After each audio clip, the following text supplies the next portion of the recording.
अब जब ये सब बातें आती हैं कथाओं में, तो यहाँ से हमको एक धैर्यपूर्वक चर्चा जरूर श्रवण करके जानी चाहिए। जो भी जीवन में उतार चढ़ाव आते हैं तो फिर घबराना नहीं चाहिए, क्योंकि जब तुम्हारे जीवन में सुख आया था, ना तो तुमने शंकर जी पे बेलपत्र चढ़ाया नियम से, ना तुम नियम से शंकर जी के मंदिर में जल चढ़ाने गए, ना तुम किसी और देवी देवता के मंदिर में नियम से दर्शन करने के लिए गए जब तुम सुखी थे।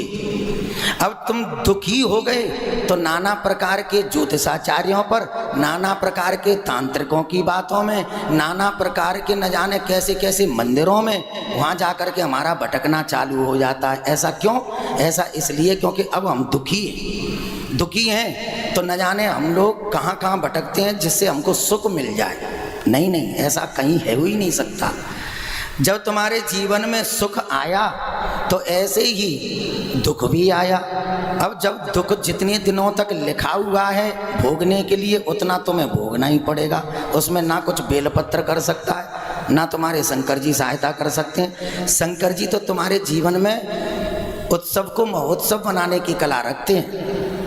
इतना कार्य है शंकर जी का।